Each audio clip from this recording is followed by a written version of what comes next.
Good afternoon, everyone. So this is our last panel of the day, and I would like to introduce our moderator, Ambassador Robert Pearson. He's a non-resident scholar at the Middle East Institute, and he focuses on Turkey with particular emphasis on Turkey's relations with the EU, Russia, the Middle East, and the United States. He's a retired Foreign Service officer who served as U.S. Ambassador to Turkey from 2000 to 2003. He was Director General of the U.S. Foreign Service from 2003 to 2006, where he won 2 national awards for his work. He served from 2008 to 2014 as President of IREX, an international development NGO based in Washington, D.C. And he has published numerous articles on diplomacy, foreign policy, and Turkey. And he's a frequent speaker on issues concerning Turkish politics, international development, and the role of diplomacy in American engagement abroad. So many thanks, Ambassador Pearson, for moderating the last panel of the day. Thank you. I'll take that program. Okay. Thank you, Ganu. Thank you very much, and welcome to what I think is going to be a very interesting and very exciting last panel of this day. In order to save time and to give you as much opportunity as we can for questions and from the floor, I'm just going to ask you to refer to the program for the detailed biographies, but I do want to introduce briefly our 3 panelists today because I think they're very distinguished commentators on Western relations with Turkey in a very challenging time. Many of you know Ambassador Namik, who was ambassador here in Washington. I think for added value, the fact that he was also ambassador to Israel is a very important factor. We're looking forward to hearing him today. Next to Namik is Ambassador Frank Ricciardone, most recently ambassador to Turkey from the United States and currently vice president at the Atlantic Council. Frank also was ambassador in Egypt, so he brings that broader perspective, which I think will be very helpful for today's discussion. And on my far left is Mr. Nikos Konstantaras. Mr.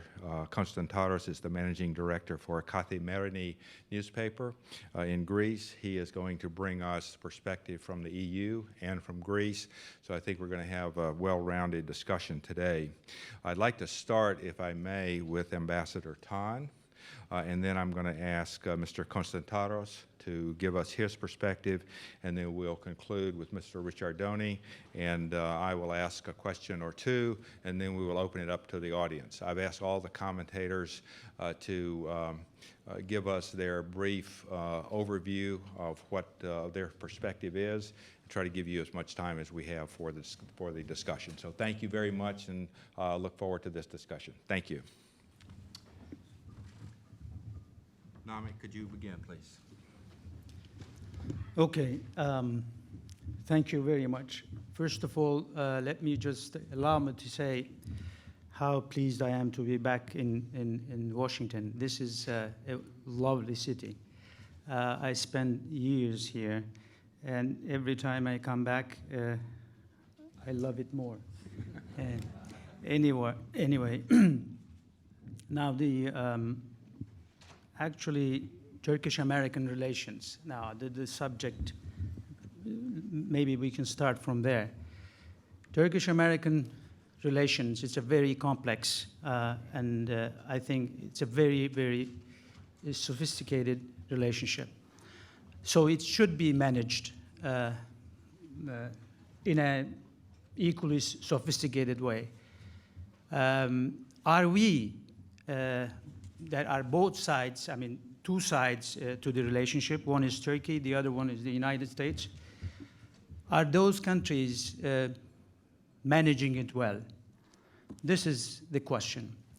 Well, as they say, if we look at it from a Turkish perspective, we know one thing in Turkey. That's that they say Americans do everything right after trying everything else.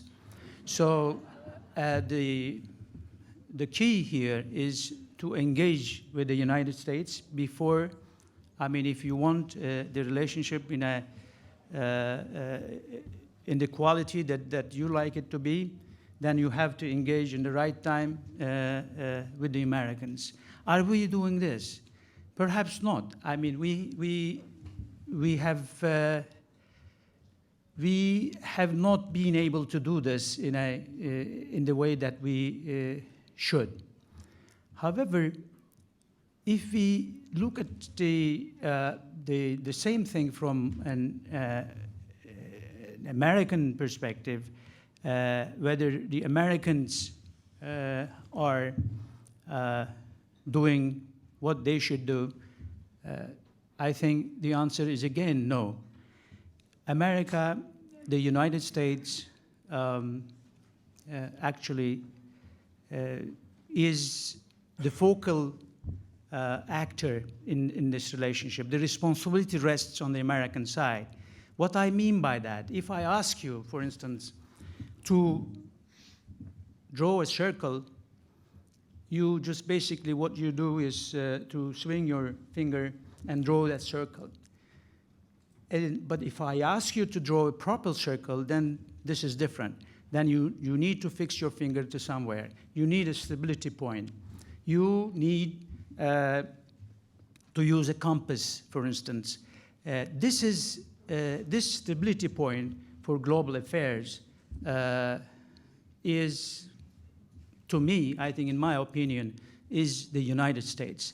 So we need the leadership of the United States, I think, which is lacking. So when you don't have that leadership, then everyone draws its own circle, and there are several different concentric circles, and that we have a mess before us, like we do today. In this, so this leadership, of course, or being the stability point, having the achievement of ideals of everything in every walk of life, U.S., of course, it comes with some responsibilities. That's actually the thing that we don't see. We haven't been able to see in recent years. And I believe it has its own reflections over the relationship. Today, if you look at the region, we see a very complicated situation. No one has any solutions to any of the problems in the neighborhood that Turkey is in. Look at Syria, look at Iraq, look at the entire Middle East, North Africa, Ukraine, Russia, and everything.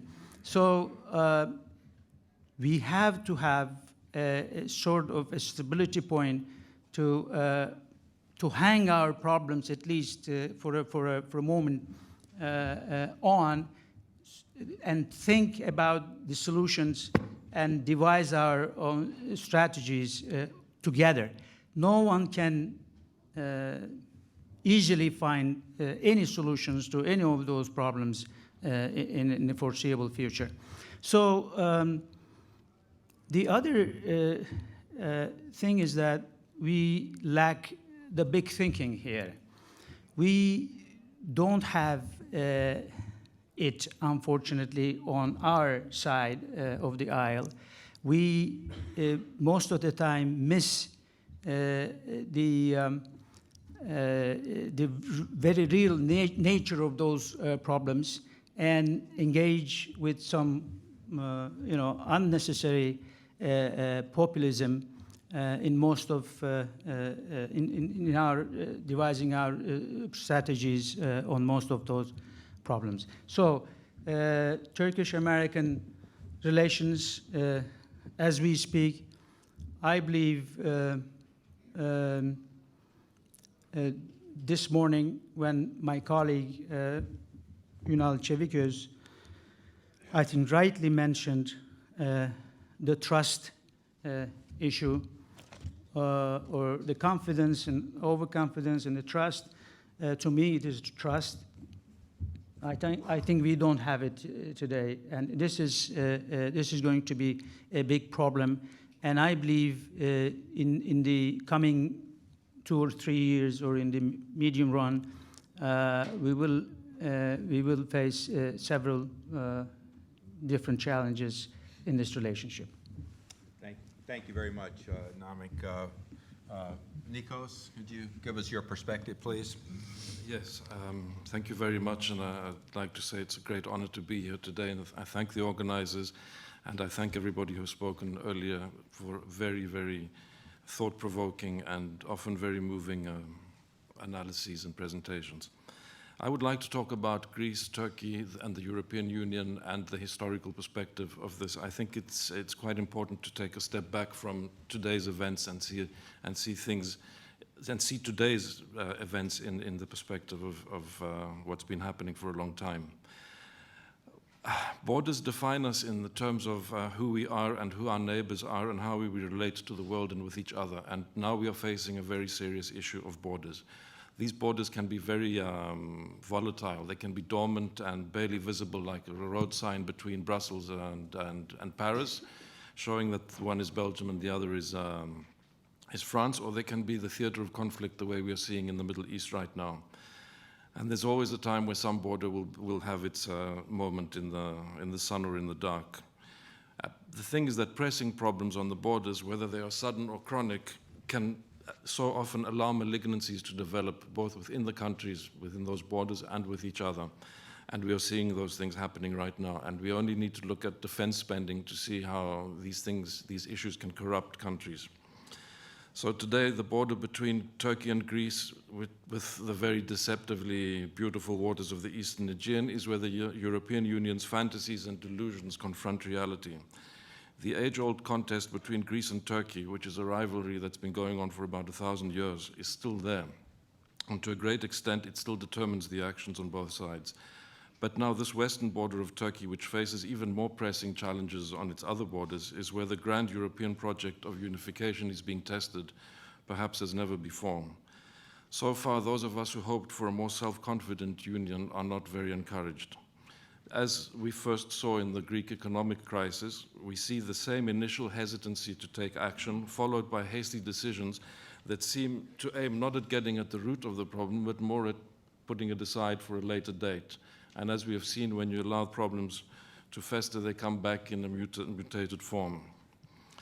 The European Union's current relationship with Turkey raises serious questions about where the border of the Union lies. I mean the border where people feel comfortable about where they are, where they consider themselves and their nation and the world to be.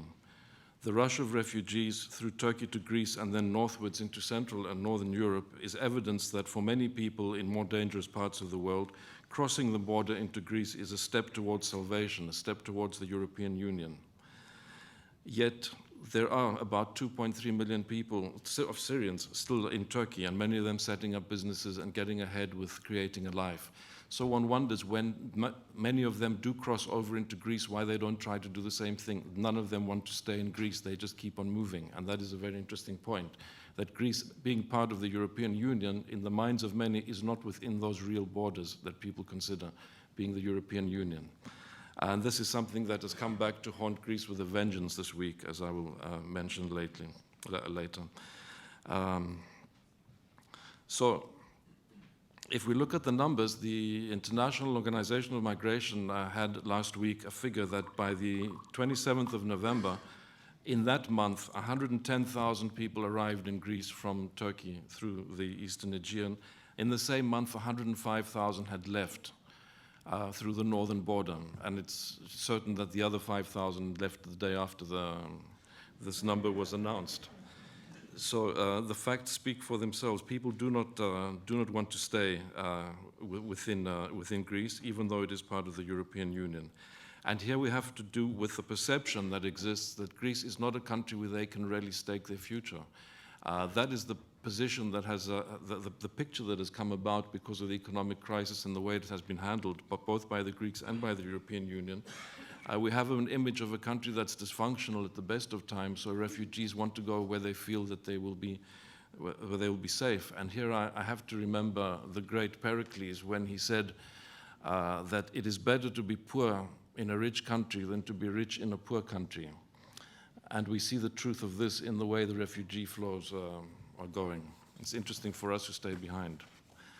So Turkey is obviously a key country, and seeing as most of those who head for Europe pass through it.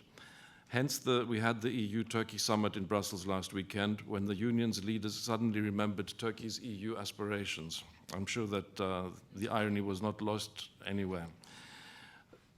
The EU leaders proposed the resumption of accession talks and 2 summits a year. They promised relaxation of Turkish citizens' visa requirement to enter the Schengen no-border zone from next October, and they pledged some 3 billion euros to help Turkey cope with the refugees that they would dearly like to keep off their own doorsteps. And one asks oneself, is the EU trying to absorb Turkey, as it were, hoping that the increasingly autocratic president and government will be seduced by the union's soft power? If this was the case, the warming of ties would have come about earlier, I think. Are they trying to isolate Greece? I'm sure this is not what they wake up thinking in the mornings, but it is coming about because of an unfortunate sequence of circumstances that we can go into later. Is the leadership in Brussels and Berlin creating a huge gray area where everyone can feel a winner, where promises can be made, and in the hope that something will happen later and nobody has to face responsibility right now? Well, I think that's what's probably happening, because we've seen this template repeatedly in Greece's economic crisis. As I mentioned in the beginning, first a delay to take action, then action is taken, then things don't work out as they should, then more action in the same way is taken, and all we want to do is kick the can down the road, as the Americans say. But this is a gray area that needs to be fixed now. When we talk about the relationship between the EU and Turkey, it's obvious that there is all this fudging going on, and if we are to move ahead, this has to be cleared up very soon. So this gray area that I say is an area of good intentions with no certain outcome.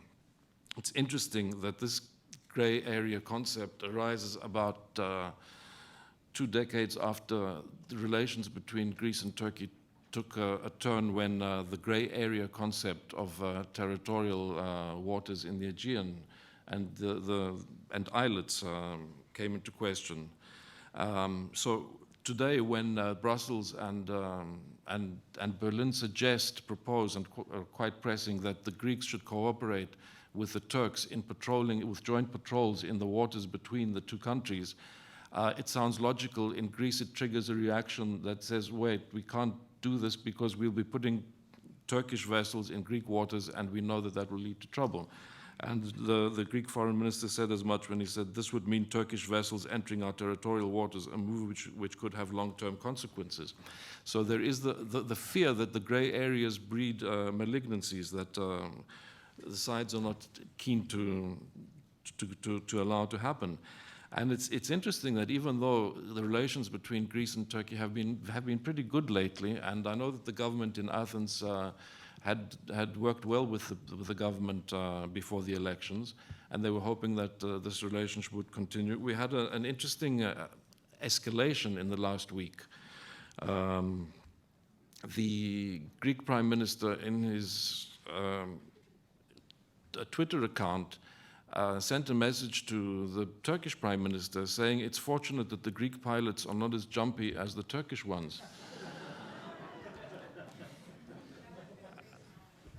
And this was apparently what they had said in their one-on-one meeting, and he saw fit to put it on his Twitter account. This created the impression of a huge diplomatic gaffe, and it was removed from the English Twitter account, but remained on the Greek Twitter account, where he could be more assertive.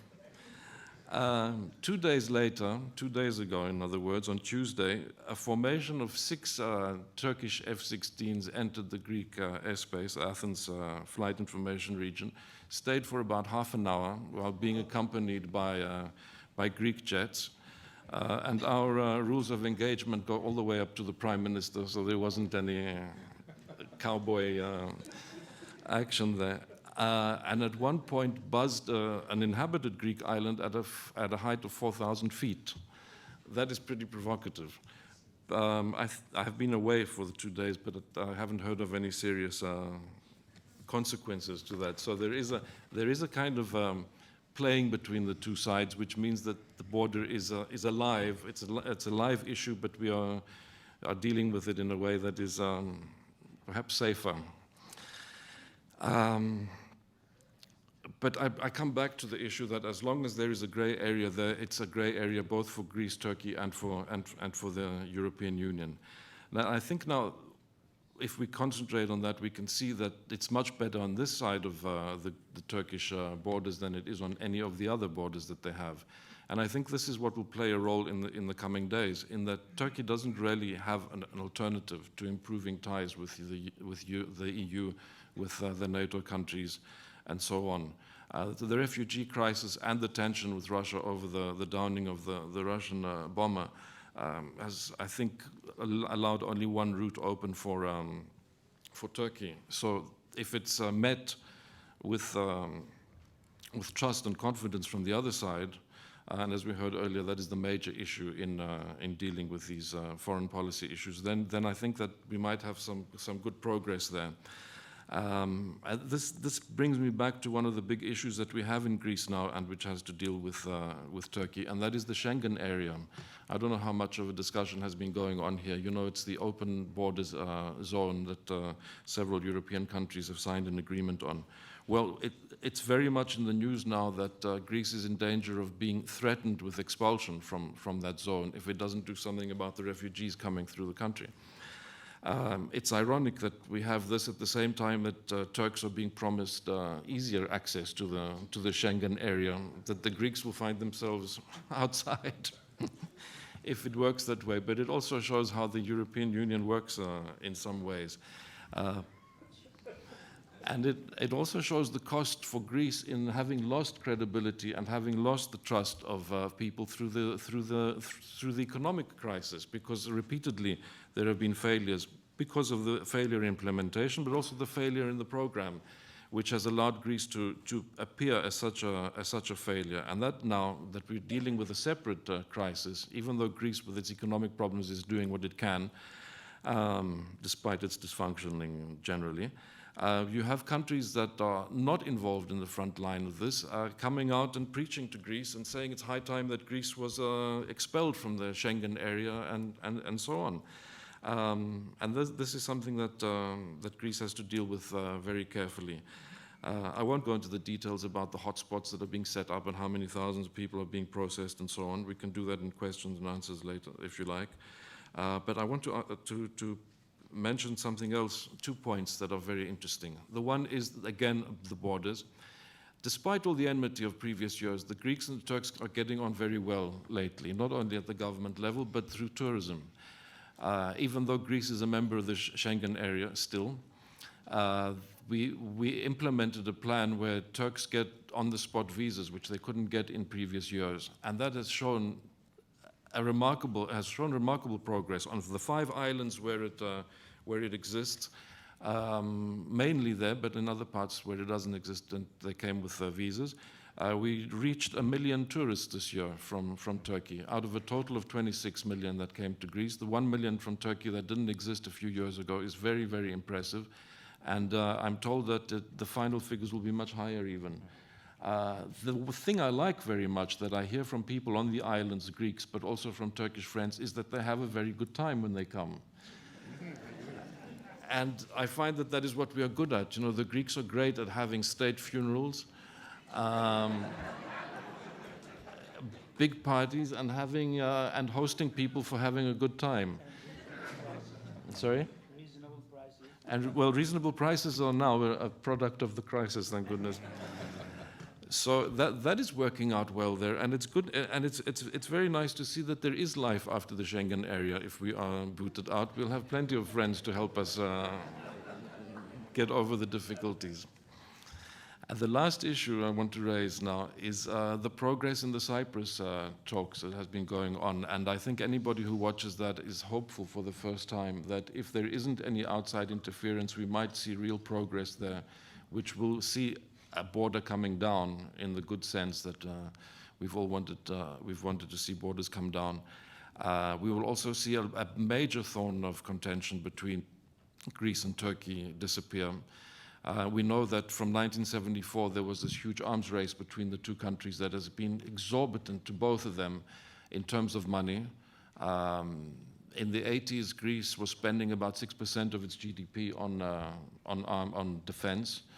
Even now, it's at 2.4% when the average is 1.6 in the EU. It's a huge cost.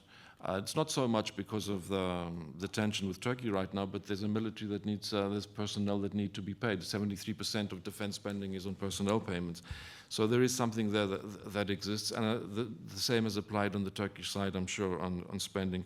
This has also created a culture where we don't have to deal with other thorny problems because we have such a big problem with Turkey and the borders and so on that, you know, let's just let things get out of hand as they did very often, and not only in the corruption that we found in the defense purchases, which I think is a problem and a temptation everywhere. But I think the good thing is that the Cypriots might show us the way that we can solve problems in this region that could have benefits way beyond everything that we're dealing with right now, and even when the refugee crisis is over and we're dealing with the next day. Thank you. Thank you very much, Nikos. Frank?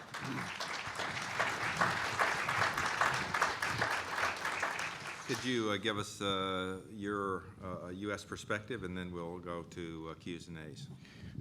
Sure, I can give especially a personal one, because like you, I no longer speak for the United States, but I can give at least an informed personal perspective on how we pursued American interests. But first, I'd like to join my colleagues here in congratulating the Middle East Institute on really a superb experience here. What we're doing here, I think, is really important to the relationship. There's so much noise, a point I'll get to, that it obscures the fundamental interests that Turkey shares with not only the United States but the West more broadly, especially at this point in time.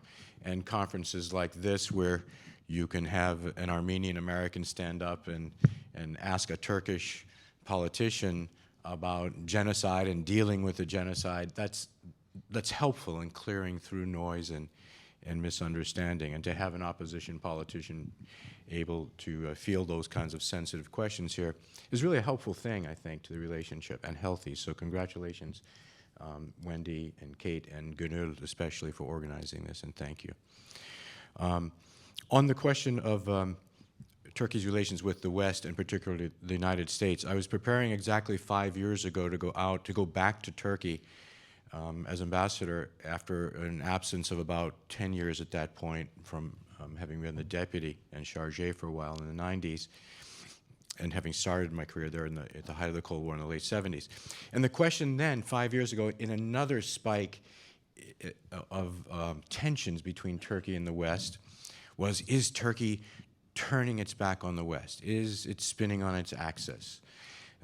If you can think back in that, it was a horrible period of a series of incidents, votes against the United States in the Security Council regarding Iran, incidents with Israel, the horrible Mavi Marmara Gaza flotilla incident, a lot of tension in the relationship. And it was even getting me starting to wonder, what is going on here? It doesn't sound like the Turkey I know. I went back and I found that indeed the noise levels were higher than usual. It's always been a difficult account for the two sides to manage. Turkey and the West, Turkey and the United States, frustrate each other very often in the political discourse. But the underlying truly vital national interest in security, shared interest in regional stability and in prosperity, those run so deep there is no disentangling them, even if Turkey, anyone in Turkey, any responsible person, and anyone here decided we wanted to. There's not a complete identity, but I think most of the Turkish identity, its political, its strategic one, its economic one, even cultural to a large extent, is more Western than anything else. I still envision, after the nearly 4 years, 3.5 years I wound up spending there again this time, when Ambassador Tan and I were in office, everything was fine, actually. We managed it well. I don't know what happened. I just found that identity as deep and solid as ever. I still envision Turkey as the southeast corner of Europe. For all the frictions with Europe, all the frictions with us, so forth, there is a parliament that has opposition parties, and you heard an opposition leader speak of all the horrible ways that the state unfairly treated him and so forth. All that, there's no denying it, there's no whitewashing it. But here he is in Washington speaking as a representative of an important minority group and a Turkish parliamentarian, able to say it, and he fully expects to return there and continue the struggle within a constitutional and parliamentary system. Flawed, terrible, offensive, has everybody upset. But south and east of Turkey, if we can imagine that there'll be something like that in the lifetimes of Syrians, Iraqis, Palestinians, Egyptians, Iranians, it's beyond imagination, really, and aspiration for those people. So it really is the southeast edge of where business people can invest and have some hope of enforcement of international contracts. Resort to international courts, by the way, because they're part of the European Customs Union. There's a certain predictability or understanding of the legal basis for doing business internationally, for investment and trade. Again, with all the problems and frustration and abuse and corruption in courts, all that granted, there is nothing to compare to that south and east, or indeed, I would say even north and east, to what Turkey represents. It is still part of the European, Western, Atlantic system. In formal ways, OSCE, NATO, European Customs Union, and in dozens and dozens, hundreds and hundreds of informal ways that matter.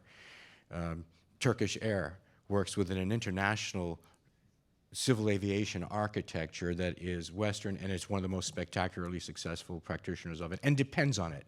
There is no removing of Turkey from this international architecture of law that governs investment, movement of people, movement of value, and with all of that, security. Let me get to that. Oh, and also typical of relations between states that are democracies, people like us who are part of national security apparatuses have to manage the noise that's in democratic systems with respect to international relations. There's a lot of noise in Turkish relations with the world right now. Turkey is known for having a strongly nationalist, inward-looking stream in its politics since people like Bob Dylan, who's here, started to teach me the Turkey business 3.5 decades ago. It's always been there, and it's been part of that noise. But also what has always been there, and I still found there, is a national security apparatus that is European, American, Western, Atlantic standard. Problems, issues, yes, yes, yes. But really strong diplomatic service. Really, I don't say this to flatter you, it's just I found it a welcome fact. A really strong diplomatic service that looks outward and has a national sense of responsibility of what happens strategically in the region. That's not typical of even large states that don't have Turkey's history. There's an intelligence service that had been more inward-looking, but is professional and looks to regional impacts on national security. There is, of course, not only NATO standard, but a quite strong military, disciplined, truly committed to national defense and service in a way you don't see south and east, quite honestly, with exceptions of islands of the IDF, of course, and a few other places. But among the region where where the rule of law and states are falling apart or have fallen apart, Turkey is clearly, in all those national security apparatus areas, part of us, part of the Atlantic community. So the challenge is then to get it together. When we bring it down to specific issues, it's a pity there's this sort of foolishness that's popping up again in terms of the border issues and the airspace issues. In the several years that I was there until last year, it was remarkably peaceful and collaborative. There was even good feelings in the relations, and you pointed, Nikos, to some of the economic-based reasons for that. But even politically, there's a lot of collaboration diplomatically and politically back and forth. Some of it underlying what we all hope will be the progress on Cyprus. Let the evil eye not touch that, for our having said it. Hope even on Armenia. Maybe the Russians were a big part of the problem in preventing progress on that. On Syria, I think we all do share a lot of the blame. While there's a large identity of interest, there is not a 100%, or I would say even 85% sharing of strategy, of identity of strategic purpose that then informs tactical execution of such a strategy. And there, it is very hard to point to a coherent, broader Western strategy to deal with the region. Here I'll do a little commercial for the Atlantic Council and something we're doing. I'll close. I missed the morning session because I was in a closed consultation. I can say this much about it. I won't betray the confidence. At the Foreign Relations Committee with Madeleine Albright and Steve Hadley, who are working with us on a project, a Middle East strategy task force, working with other colleagues around town, including people from MEI, to try to get us together to be able to articulate a Western strategic approach that meshes with the stakeholders in the region for a future where we can regenerate a regional order based on legitimate, well-governed states where those states have fallen apart, are gone, or are going. Syria, Libya, Yemen, who knows what the future of Iraq is going to be, and then the other states that are impacted by ISIS and millions of refugees overwhelming them. That's something that we in the think tank world, not only in Washington, but collaborating with Europe, very much with Turkey, are grappling with. We hope that together we can, as we go through an American political cycle and a new administration in 2017, we can mesh up with Turkey, which mercifully, from the perspective of career apparatuses, won't have elections, despite being a democracy, for another 4 years, right? So perhaps we'll be able to get into sync if Turkey can, and we can get a better definition of our strategic purposes with respect to Syria in particular, of which the ISIS part, I view at least as a subset, not the driver, but the subset. Then I think we can clean that up too and do much better together. I promise to stop there so we'd have plenty of time for questions. Frank. Thank you. Let me try to bring in a little bit of the discussion this morning. And I will say that we heard from some distinguished Turkish scholars, and diplomats, the concerns that Turkey domestically is headed for an authoritarian network in which it manipulates the instruments of democracy to give the appearance of democracy, but doesn't share power and doesn't intend to share power, and that this, along with the visible repression of press freedoms, is a clear indication of what the leadership in Turkey intends to provide for that country.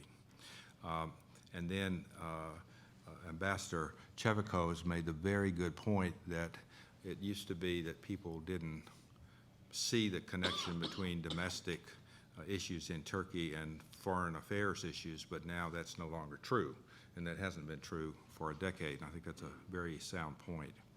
So I think that one of the difficult questions I'd like to ask you all to comment on is, so now there is a link between what's happening domestically in Turkey and what happens in Turkey's foreign policy. We have the refugee issue. We have the EU membership issue. We have the EU economy, the Schengen Agreement concerns. We heard this morning several pleas for greater support from the American administration for domestic reforms in Turkey, somebody to stand up for democracy in Turkey. We talked a lot about the Russia shoot down and the consequences there, which brings in NATO. So there is and Ambassador Tan didn't mention it, but of course we had a mention this morning of relations with Israel. So there is a link now between domestic and international affairs with respect to Turkey that also involves us. So we can't separate that. Countries outside Turkey can't separate that either. So to borrow a phrase from Nikos, how much in dealing with the domestic and the foreign affairs components of what is Turkey, do we fudge to try to preserve progress for tomorrow, and how much do we have to make clear in order to lay a foundation for what will be a safer and more democratic Middle East in the longer run? Namik, do you want to start with that one from the Turkish perspective, and let's see what our colleagues have to say? Well, I think what makes Turkey different, in every context, if you look at this is, I think, very important. Turkey is a Muslim majority country. There are 57 other Muslim majority countries. What makes Turkey different? What makes Turkey different actually are some qualities that respectfully, of course, with all due respect to others, but that doesn't exist in other Muslim majority countries. This is first and foremost a democracy. I think there is an acceptable democracy in Turkey, whichever way you like to look at it. And there is a very vibrant economy, free market economy.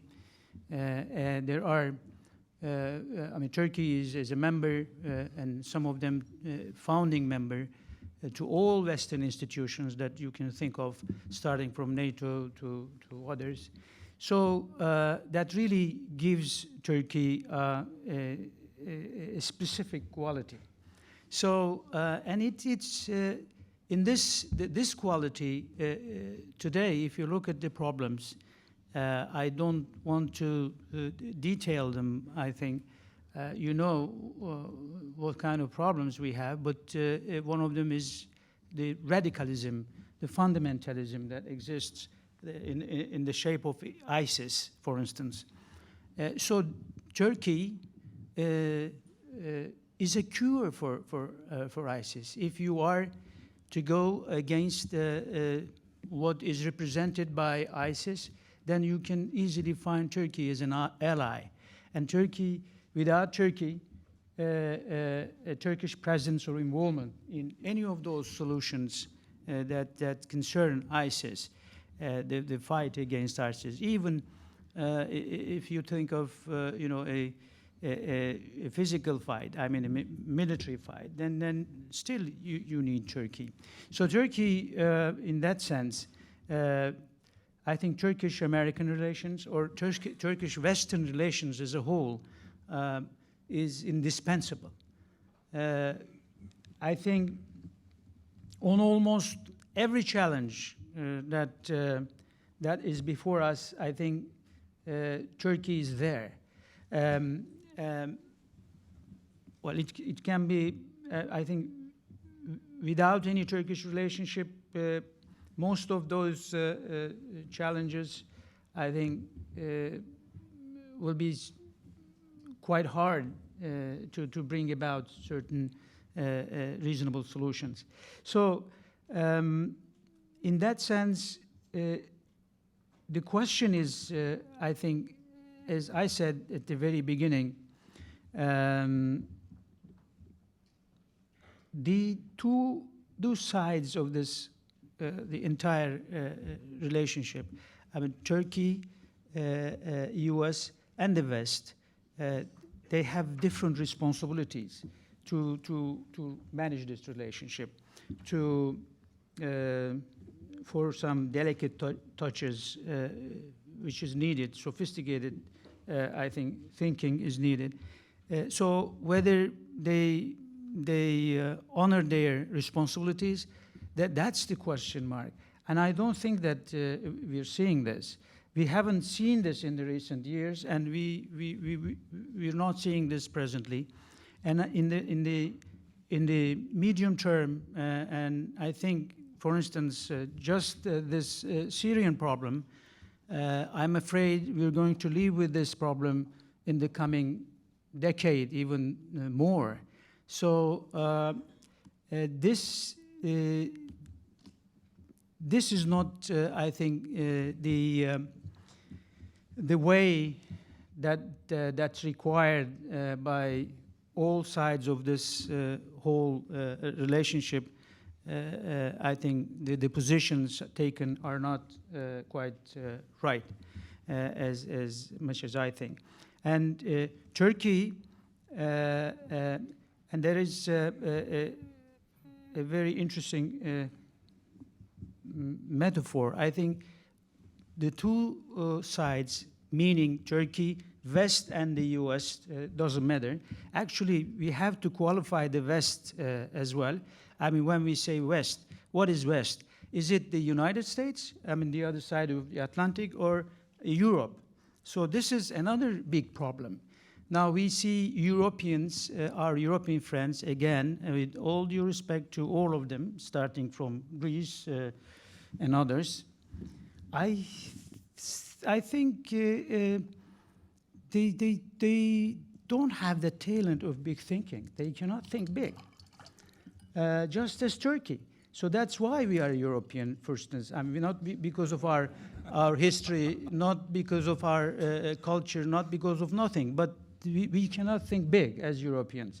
If they had that talent, believe me, ladies and gentlemen, I think today they had given the necessary embrace to Turkish so-called membership efforts, and Turkey would be in a different place, in a much more positive way, and we wouldn't have been facing the problems, all of them, I can tell you, I mean, most of them, let's say, it's too much, as we face today. So this civilization project, everyone knows this,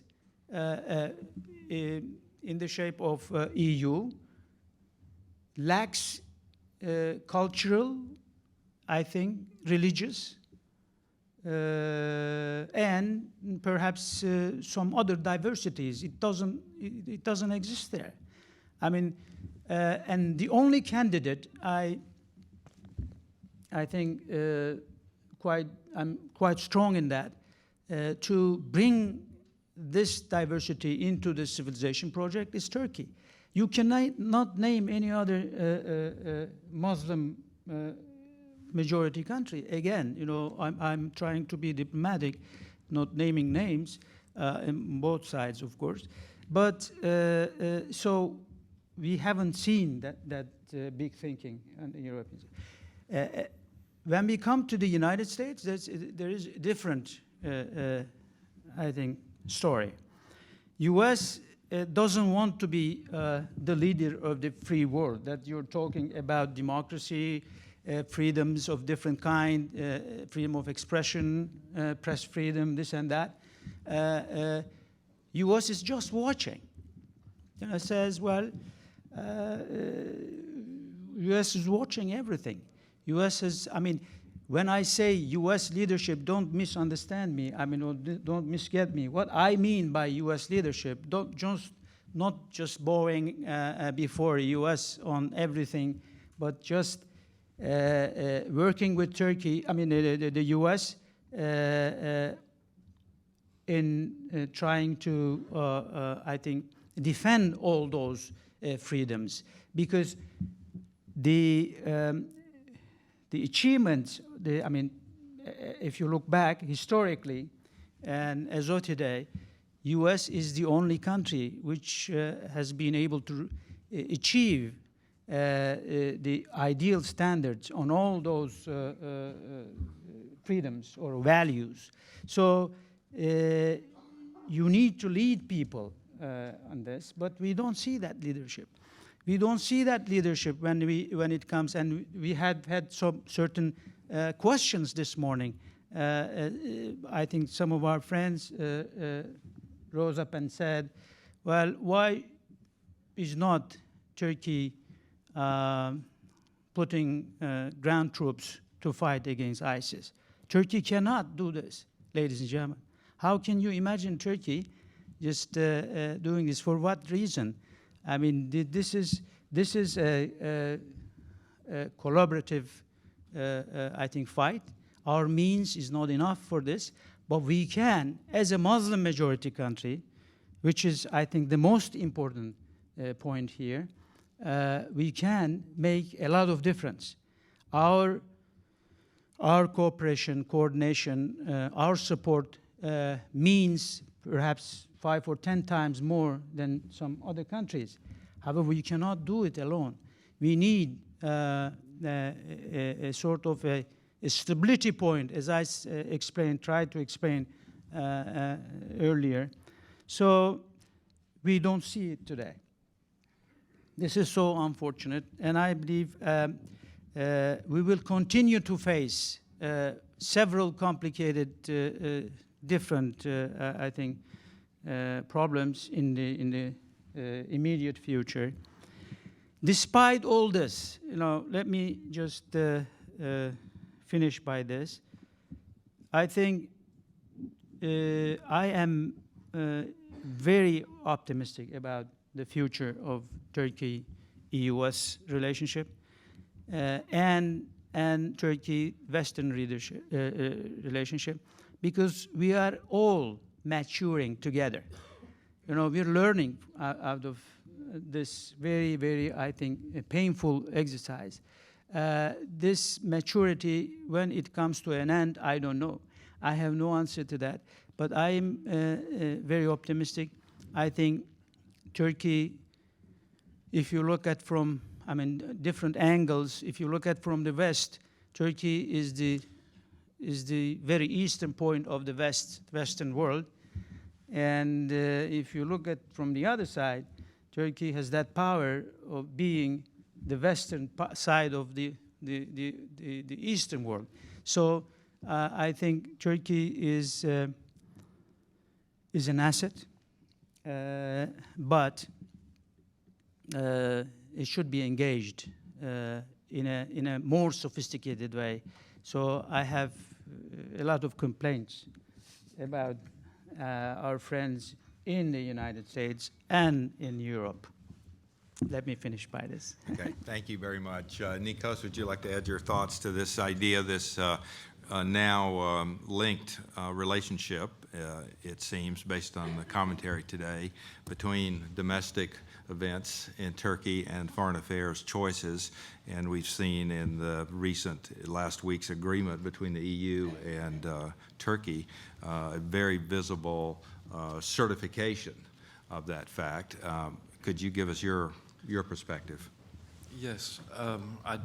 I don't see how Turkey can be forced to do anything that it doesn't want to do. But I think that what it needs to do is see on its own that it is losing a lot of what it had through the corruption of institutions that has been going on in the past few years. Professor Orhan mentioned it earlier today. I think it's tragic that Erdogan is rolling over all the checks and balances that exist in the country. And I think that a great part of Turkey's success up to now was the fact that it operated institutionally and very seriously as a state. I say that because I watched Turkey, but I've also watched my own country's problems, and I think that a major part of the problems in Greece was that the institutions had been undermined through the politicization of them, not by one person, but by the whole political system and by the whole society. So there were no warning bells, the institutions didn't function as they should have, and we just kept heading towards crisis. And I think that in Turkey the stakes are even higher. but I think it is still reversible. And I think that any pressure that comes from outside has to be worked from inside, in the sense, and I do believe this, it's not a trick, that whatever is good for the Turks will be good for Europe and good for their neighbors as well. Everybody wants a good society to live in, and Turkey has it. It's just, it's tragic to jeopardize it by going into a sleepwalking mode and allowing this whole system to be flattened by the inability to coalesce against someone with a very strong will, whether it's one person or a group. Okay, thank you very much. Frank, as you know, for a long time, some of our Turkish friends have said that the United States never paid enough attention to democratic development in Turkey and treated Turkey too much as a military colleague and a military asset, and dealt with Turkey through, I will say, a preponderance of military channels. But how would you say the Americans now address this issue of support for Turkey as a democracy and support for Turkey in a perilous neighborhood with many security challenges? I think Turkey's democratic development, the health of its democracy, is important to its strength as an ally and a business partner, and in every other way in its relations with us in the West. What distinguishes the Atlantic community, let's say, the community of democracies, is that democracy gives us resilience. Checks and balances, market forces are able to play on national decisions. Whereas in autocracies, where you don't have a strong free media, independent media, where you don't have parliaments where you can debate your very national identity, as the Turkish parliament still can do and will be doing, you can head toward failure.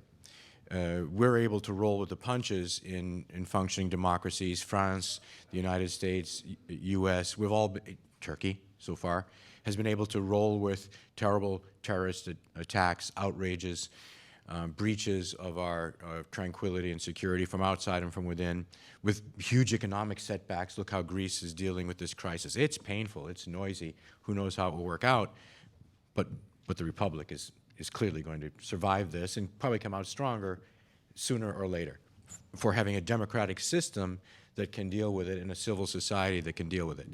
It's not pretty and it's not fun, but it's not civil war. It's not Syria, it's not collapse of the state. I was in Turkey when the constitution collapsed in 1980, and I don't see any Turks today calling for the military to come in and overthrow the country. I think there is real cost. As one who spent so much time in Turkey, so many friends in the media, and listening to one of the leading opposition politicians here talk about state pressures that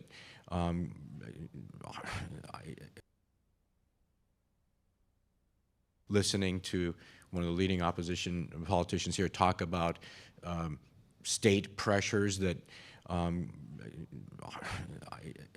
are against them as legitimate political parties. And when I see legitimate journalists facing the pressures they're doing, it's heartbreaking. It's dismaying, precisely because I do have confidence in the Turkish civil society and in the institutions of state in the long run, including the parliament, from knowing a number of parliamentarians in the majority party and in the others. So I think Turkey, as a democracy and as a state of law and institutions and as a civil society, still has the resilience necessary. But if these kinds of trends continue, if Turkey loses independent, are against them as legitimate political parties, and when I see legitimate journalists facing the pressures they're doing, it's heartbreaking. It's dismaying, precisely because I do have confidence in the Turkish civil society and in the institutions of state in the long run, including the parliament, from knowing a number of parliamentarians in the majority party and in the others. So I think Turkey, as a democracy and as a state of law and institutions and as a civil society, still has the resilience necessary. But if these kinds of trends continue, if Turkey loses independent media voices, if you don't have responsible opposition voices in the parliament, or if those voices are not heard, then I think that will come at great cost to the republic's resiliency and ultimately its strength. But Namik used the term maturation. Again, I have a long-term perspective. I see a polity that is talking about checks and balances. They weren't when I was in Turkey in the 90s. This time, it's not just in the parliament, but outside. And there are people in some of the autocratic trends who are saying checks and balances. Who needs checks and balances? Turkey doesn't need checks and balances. Look at the pathetic American president and how he has to deal with checks and balances. There are some people actively saying that in the majority party. But the antibodies to that, the great majority of Turks in the ruling party and outside, were saying we need checks and balances. And how do we get those?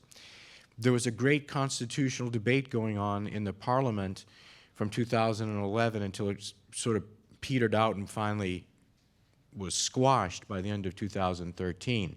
But for a couple of good years, there was overrepresentation of the opposition parties in the Constitutional Committee, a four-party committee with 25% representation of each party, to talk about the identity of the Turkish Republic, defining citizenship, dealing with the Kurdish issue in a constitutional terms. This is a pretty mature democracy. How long has it been since the United States has been able to pass a constitutional amendment? I don't remember when the last one was, but from time to time we talk about... You were under the age of 18. Yeah, it was. But, I remember debates about, can we have an equal rights amendment in this country? And the idea that we would ever be able to have an amendment to our Constitution, much less a committee of the whole to talk about rewriting the Constitution, is beyond imagination in American democracy. It did happen, it petered out, and it looks like it's going to happen again. And Mr. Demirtas, responding to a question in the audience, focused on this question of, are we going to have a presidential system? It goes to this question you just asked, Bob, of autocracy, dictatorship, versus a system that has checks and balances. I don't know how it'll turn out. You can ask American, European opinions, and we'll all say you should have stronger checks and balances. You should have more independent media. You should have more protections for media freedom. We can say that all we want. We can encourage it. We can criticize. We will. But what matters is, what will the Turkish parliament and what survives of an independent media, and I hope independent media voices will continue to be courageous and talk about this. What matters is where that comes out. What will this process come out? Will they have a presidential system? If so, what kind of checks and balances will there be? I think that's an exciting space to watch, and I think it's going to turn out okay, actually. It will turn out the way Turks want. Okay, thank you very much. Thank you. Now we'll take some questions. We have about 20 minutes or so, and if you would please go to one of the mics and introduce yourself, and please, if you would ask a question and not provide a comment, that would be extremely helpful, and a brief question would be even more helpful. And we'll start with two questions. One, this lady on my left, and gentleman on my right, and we'll see where we go from there. We may have to add more questions if the lines get longer. Yes, please. Thank you. So you've mentioned Could you please identify yourself? Sure. So my name is Bushra. Is that, you need first name? What else would you like? No, just what, are you with an organization? Or? So I am with the Middle East Institute. I actually taught there. Okay. So I'm here. Thank you. I have a question about transactional and foreign relations with Turkey. Some of the key words or buzzwords of today was regional stability. What are your recommendations of the U.S. government for supporting the Turkish government in addressing the parallel states such as Zaman and the Turkic-American Alliance, followers of the Gulen movement led by U.S. preacher, and then also in dealing with PKK, the terrorist organization, which is openly supported by HDP and Selahattin Demirtas, who was a visitor today. And you also mentioned checks and balances. So do you disagree with there being some legal consequences for people who terrorize or destabilize a country? So thank you. Those are my questions. Okay, thank you for the questions. And over here, sir, Thank please. you. It's İlhan Taner from Turkish Press. Yes. My question is for Ambassador Ricciardone. Sir, you are out of the government for a year now. For many critical journalists and many opposition groups in Turkey, view is that things getting unbearable in terms of the crackdown and the pressure by the government, which you did not address in your statement in the beginning. My question is since now that you are out of government, do you think that the U.S. government is doing enough to address these issues? Do you think that the U.S. government can do more, or democratic voices in Turkey just expect too much from U.S. and there is really not much U.S. can do to change the balance on these issues, human rights issues and press issues in Turkey? Okay, thank you. I'm going to take two more questions. Take this gentleman and the gentleman on the right, too. Yes, sir. Thank you for your remarks. My name is İhsan Gündüz from George Mason University. I know Ambassador Ricciardone painted a very optimistic picture of Turkey, unlike the first panel this morning. My question is, given to all the institutional undoings under the leadership of Erdogan and the regional instability, would Turkey be the next failed state in the Middle East? Okay, thank you. That's a good, straightforward question. Yes, please. I'm Barry Jacobs. I'm a retired Foreign Service officer, and I worked on Cyprus and Turkey and Greece for many years. A quick question. There is talk that President Erdogan and his administration will shortly take moves to improve the relationship with Israel. Have you heard that? And I hope it's true. And Ambassador Tan knows the Israelis and would be welcome, but they're very skeptical. And the second question is, because it didn't come up at all today, the question of Cyprus, which I have a vested interest in. And I understand that Secretary Kerry's on Cyprus today, and if he is, it didn't make the Turkish papers that I read this morning, and it certainly didn't make the American papers. Okay, thank you. I'm sorry, we'll stop there. Actually, it turns out to be 5 questions, but let's start, and any panelist can respond. But with respect to the first question dealing with the PKK and the HDP and the I will say the degree of freedom in Turkish society for the party to make its views known and whether there are legal consequences. Why don't we start from the easier questions? Okay. Start where you'd like then. That'd be fine. Which is the Barry's question, Barry Jacobs.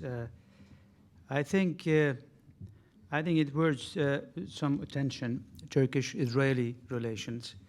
I think this morning also we were talking about the roles of the leaders in devising the foreign policy. We have, with Israel, identical societies. These two countries are carbon copies of each other. Very emotional, hot-blooded, freaky Mediterraneans. So they make a lot of mistakes on both sides. And they are very emotional, very emotional.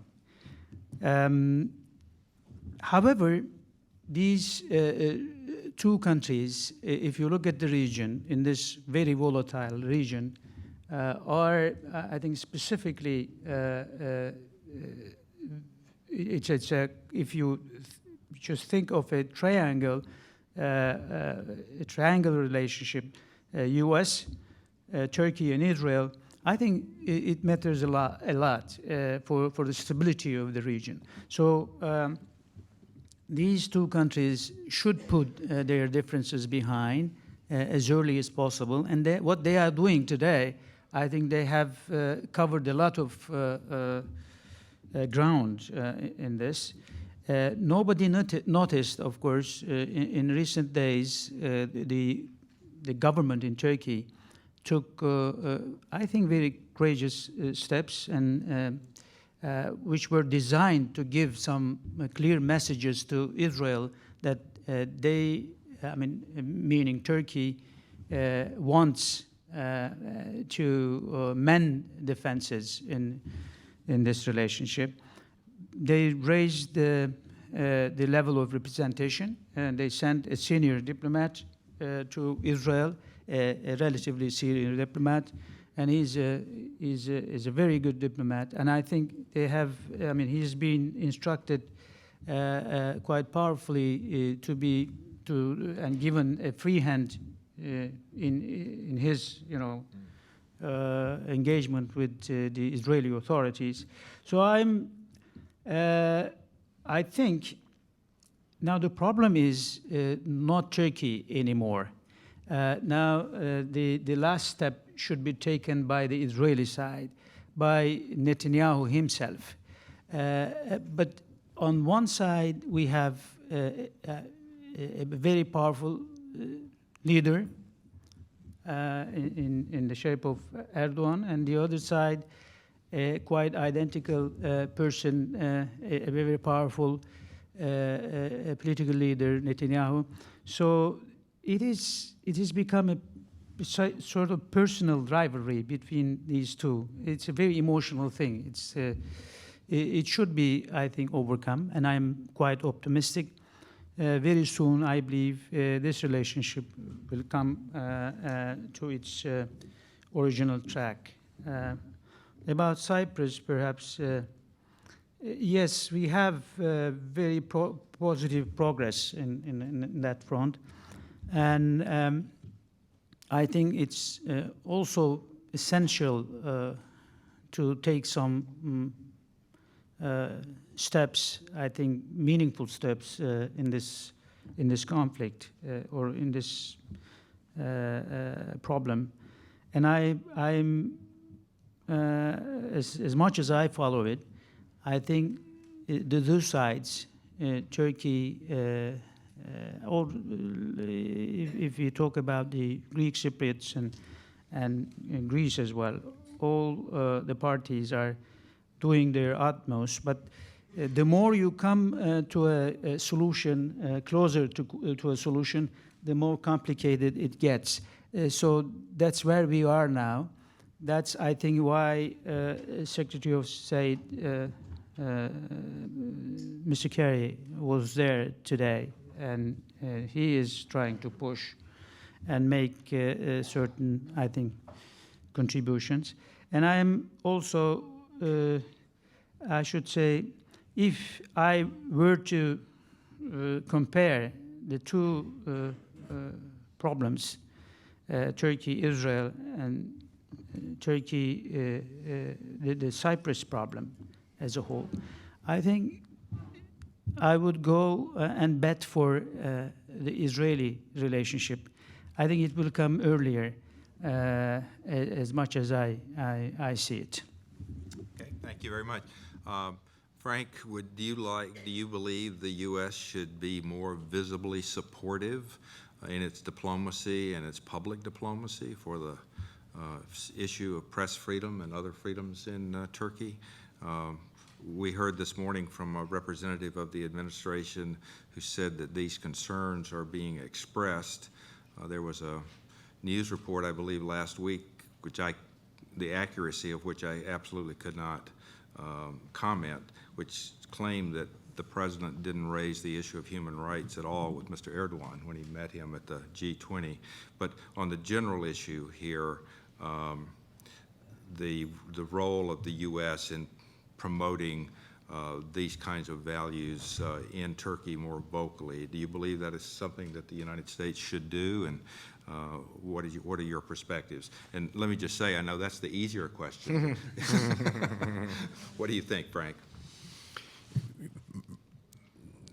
Promoting democracy and human rights is something we've, as far as I know, always done, at least since the modern era of American diplomacy, at least since Eisenhower and on forward. I came into the Foreign Service under Jimmy Carter and left under Obama. In every administration we've had, we've been it's been a part of our policy. It's been in our law. We have a section of the State Department. It's integral to all of the conduct of our diplomacy worldwide. For me, the question is how to do that most effectively and how you not balance it, but weave it in to all the other interests we have in complicated and really important relationships like we have here. There are times when, you know, outspoken criticism is an impactful thing to do, the most effective things to do. Other times when all it's going to do is raise the antibodies. So yes, I think the United States not only should, but can and will continue to keep upholding the importance of democracy and human rights, including press freedom, and including minority rights, religious freedom, gender equality, all those things in the relationship with Turkey as we do with other countries. But that will have some impact. But the real impact, the real impetus, what will spell success or failure is the commitment and courage of Turkish civil society and people within the state themselves. For all the pressures in these recent campaigns, in fact, the HDP did pass the barrier, as you heard Mr. Demirtas explaining the problems that he faced. The opposition parties still got 50% collectively. It is a mixed parliament there. For all the pressures on the media, which I think are dreadful and painful and not right. I mean, I can give my personal opinion. Many are friends of mine. They're patriotic, law-abiding citizens of Turkey. There are still courageous voices that are able to speak out, and I think it's healthy for the Republic that they continue to be able to do so, and unhealthy if they're hounded into silence. That will be really too bad. But for us, it'll be just too bad. For Turkey, it'll be tragic if a free media shrivels up and somehow fails. Again, I have a long-term perspective on this. I believe the Turkish civil society has come a long way, the state has come a long way, and this is a maturation process.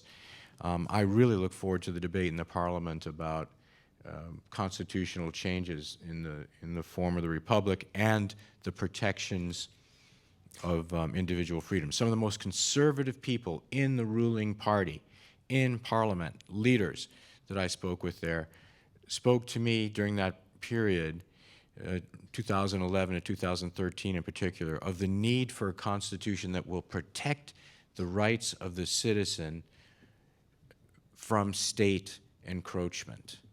Ruling party people, constitutionalists, very influential founding members of the AKP, and they're still there. So the Turks are going to decide. And, you know, we can stand aside and help. I hope we will. But at the end of the day, they're not going to do something because we want it. Turks will do with their republic what they want to do. Is that? No, thank you. Let me just say, anybody who wants to address the PKK and HDP issue was asked. I don't really think that Turkey is in any space where contemplation of failed state is a legitimate discussion, but I believe that was a question that was asked. But then I'll ask Nikos as well if he wants to finish up. So who would like to address the PKK, HDP scope of operation in Turkey issue? The lady who asked the question about to what extent was it going to be permissible, or should it be permissible, for the HDP to promote its message in Turkey, given her statement that it has direct ties to the PKK. PKK is a terrorist organization, and I get the import of her question is that this may constitute a threat to Turkey's internal security, and if this is not a legal issue, what is the proper scope for this kind of discussion in the Turkish political body? I can tell you what the United States consistently said, what I said. Mr. Demirtas used to come to the ambassador's residence. I go to his office, and our offices spoke. Hillary Clinton met with Mr. Demirtas and his party leader at one point. It was 2012.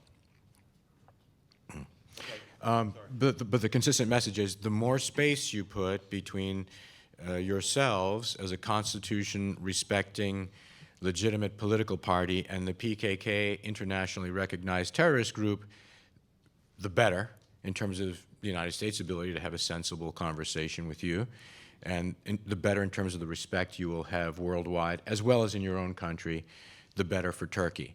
The more ambiguity there is in your relations with the PKK, we get it, we get your politics and your constituency and all that, but the more ambiguity about where you stand with respect to violence against the Turkish Republic, or even rejection of the Turkish Republic and the Constitution, the harder it is for anybody to even have a conversation with you. So we condemn the PKK as an international terrorist organization. We're going to do everything we can to help the Republic defeat them. As long as you, uphold your oath to the Constitution and forswear violence, then we're able to talk with you. And indeed, it seems to me more than a useful, it's a really important distinction. And the more other Turkish political parties try to fudge that distinction externally and identify the HDP with the PKK, I think that's it's not helpful for the health of for Turkey's security and the prospects for resolving this problem. Ms. Busher also mentioned the parallel thing. Yeah, no, I don't mean to dismiss it. For us, again, I was there during that period when the parallel was integral, not parallel. When the parallel group was part of the state and the ruling party until it wasn't. We saw tensions develop, and it was like whiplash for the Americans who are trying to deal with the democratic state of Turkey. I regard it, and I suppose the people in the administration probably still do, as rather a dreadful family quarrel, to the extent, and also Busher, you asked about the legal consequences, to the extent there are questions of violation of U.S. law, we're all ears. We're very keen, if again, I'm not in the United States government, but if there is evidence of violation of American visa law, financial transfers, money laundering, abuses of any American laws, regardless of Turkish politics, if evidence is there, you can expect the American system of justice to pursue that. But you cannot expect the American system of justice to go after what appear to be law-abiding American citizens because they are part of a political debate within Turkey. That just doesn't work for us. Oh. Okay. Wait, no, I'm sorry, we got the end, but I appreciate it. Nikos, any last words? Does the failed state question come to me? No, it doesn't, Okay. unless you Then I'll embrace this code. I'll just touch on it. I think that Turkey is anything but in danger of that, and you see that whenever people are really in trouble, they run to Turkey. That's the first border that they cross for safety.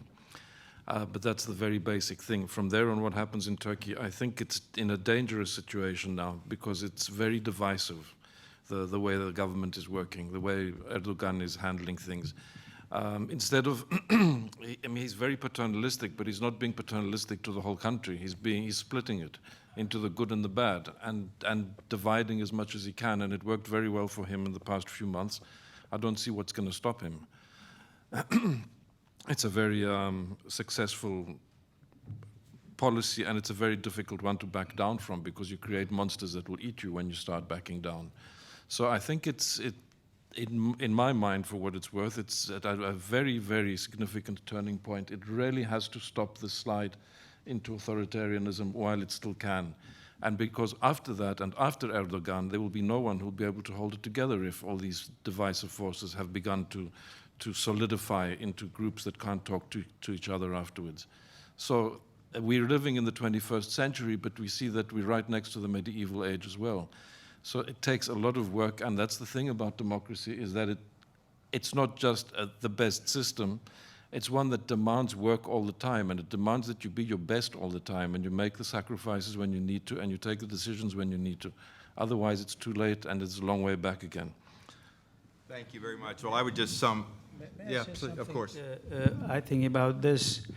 I think Turkey is going through a very, very important and a huge transformation.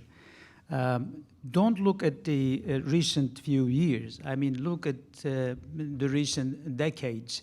Turkey is not the Turkey that you know of. You know, when we were a student, when we were young, when we were an eagle, it was different. Turkey had much more serious problems, perhaps equally serious problems in the past, but the means were very scarce.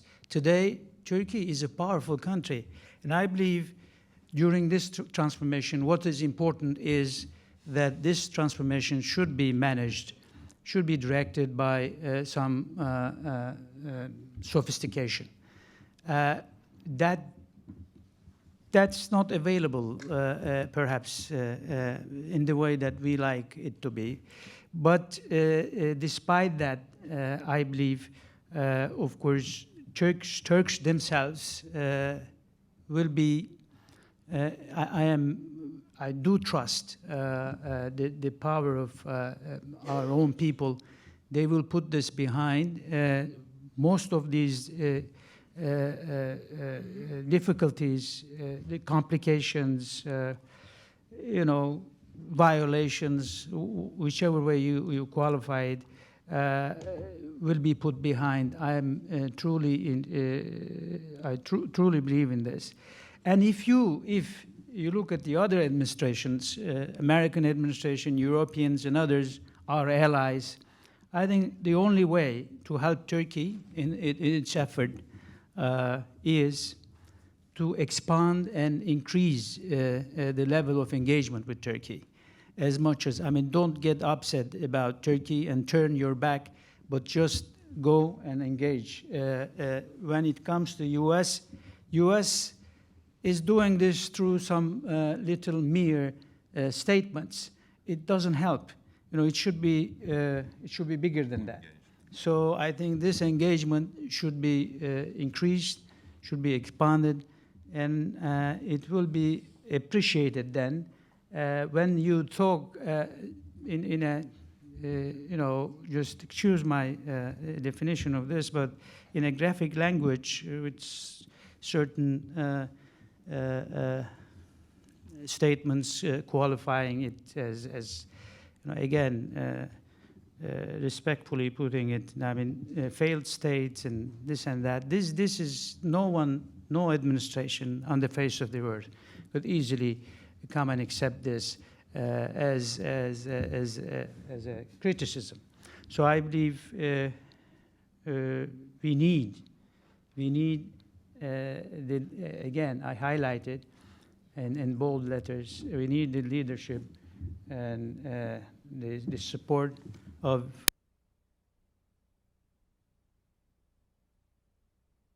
I think the theme of today's discussion was maturing together. So I hope that all of you enjoyed that conversation. Thank the panelists. I turn the floor over to Dr. Gu. Thank you to Dr. Toll. Thank you.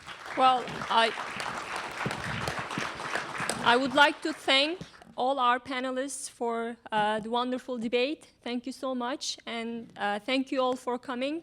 And I also would like to thank our wonderful interns sitting right there who made this possible, and my colleagues at the Middle East Institute and Friedrich Ebert Foundation.